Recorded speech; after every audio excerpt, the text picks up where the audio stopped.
Breakfast is Tech Talk, Tech Talk, Tech Talk, Tech Talk, Tech Talk, Tech Talk, Tech Talk with Matthew Dickinson. Yeah. How are you this morning? Yeah, very good, thanks. Yeah. 8 to 8, Matthew Dickinson and Tech Talk. These emails that were sent to schools, the Premier of the state, Gladys Berejiklian, turned up and she said it came from Eastern Europe. How did she know? Well, there's a way when an email is sent out that it actually traces back to what's called the IP address, the Internet Protocol address. It says from. Well, no, that's... Post Office Box 6819, Budapest Road, Budapest. That's right. It was a giveaway, wasn't it? Oh, yeah. Well, here's the interesting thing, actually. Let's go to that a little bit. If I send a letter to you, I can say, from Scott Morrison. And you get the letter. That's and right. for all intents and purposes, you look at the back and you go, oh, That's right. Scott Morrison sent me a letter. There's no way of tracing where that letter came from, apart from through the post office. You can write anything on there. Emails are the same.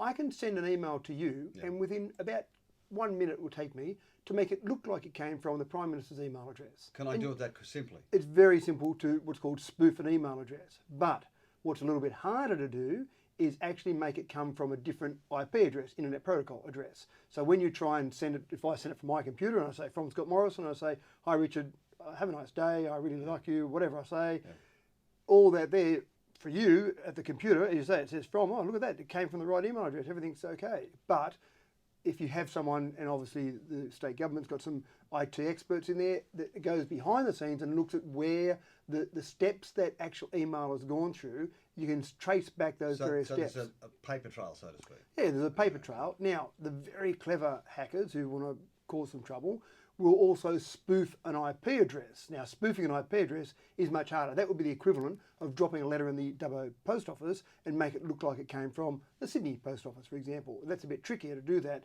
In the internet world, it's very tricky. So their IT experts at the government have actually looked at that email or those emails, and they've traced that IP address back the various steps that it's gone through to get to somewhere, presumably in Budapest. So it's a deliberate trail, isn't it? I mean, if you want to send somebody an email and not be found, you don't just sit there and send an email, do you? You know what you're doing. Well, that's right. And when you say it's a deliberate trail, there is a trail left by the actual transmission of that email. But the people in Budapest, if they are in fact in Budapest, if they're clever, they're nowhere near Budapest.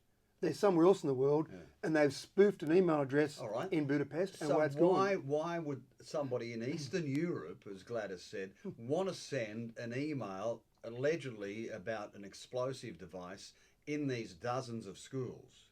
I mean, isn't that the question that you ask? Why would somebody want to do that? And now we're moving into the psychology realm and outside my area of expertise. Outside of mine too. But I agree with you. I don't understand what there is to gain for someone in Budapest. So my gut feel is that it's probably not someone in Budapest. It's someone who's pretty clever. It's Budapest, New South Wales.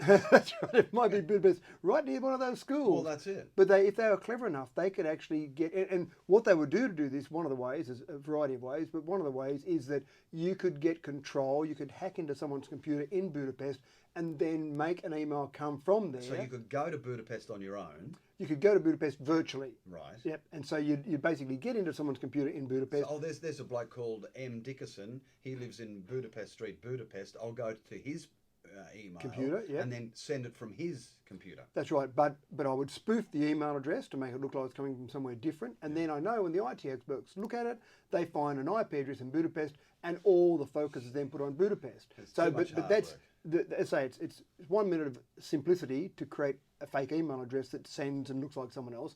To go to that level, you're a bit cleverer than I'll just change the email address that it comes from. Anyway. So there's a few steps involved there. So I mean, even if it is in East Europe, Premier Gladys Berejiklian, Eastern Europe, addressing reports at an Nepean hospital, the Premier said she was told by the Police Commissioner the emails that targeted 30 schools on Tuesday and Wednesday, prompting the evacuation of campuses during HSC exams originating overseas. And I had a close look at one of the photographs. There's a little snickering group of boys in the background. Eastern Europe. There's nothing we can do about it. Well, there are some ways you can trace it, but it depends it depends how clever the hackers are. It depends how good they are at their job. If they leave some of their digital fingerprints, if they leave some evidence of what they've done in that trail, that virtual trail, then you can catch them. But the people doing this are pretty good. Can you tell if you've been hacked? Well, that's a really good question. Actually, you don't necessarily see it straight away, but you might start to see some things happening on your computer, and probably the first thing you see is it slowing down. if someone else has hacked your computer, they're probably doing some things behind the scenes. They're not making it obvious. It doesn't come up on like the movies and say you've been hacked, because they don't want you to know you've been hacked, because they're working away in the background using your IP address or your computer. But if you suddenly say, gee, it's slow today, my computer's really slow, it's doing some things that it should be doing much faster than this, that might be a bit of an indication that something else is happening in the background. Are you being hacked? I get all this rubbish advertising around the periphery of my computer every now and then. All of a sudden they want to sell garage sheds. Well, as long as what happens? How do you get those? Yeah, as long as if you're opening up a browser, say Chrome or Internet Explorer, if you're opening up a browser just and getting you see the ads, .com.au and around the periphery of yeah, stuff. that's all right. This, you know, you want to buy a garage, and I'm thinking I didn't ask for this. Well, those things there are just the actual companies being very clever in presenting advertising. Though, isn't it? No, that there is just presenting advertising to you. So if you're sitting there at your computer with nothing open and suddenly some ads popped up for a shed, then that would be someone taking control or hacking your computer. But when you're opening up a browser and those things pop up in advertising on a normal site, a trusted newsworthy site, then that's just normal. Emails are probably the big thing that people see a lot, where they think they're being hacked because they're getting all this rubbish coming through, trying to sell them a whole variety of things that they don't want. And again, they're not being hacked there. What they have to be careful of is don't click on things in those, because then that will possibly open up something. Yeah, so beware of this sort of thing? Be aware. That's the big thing with all of this.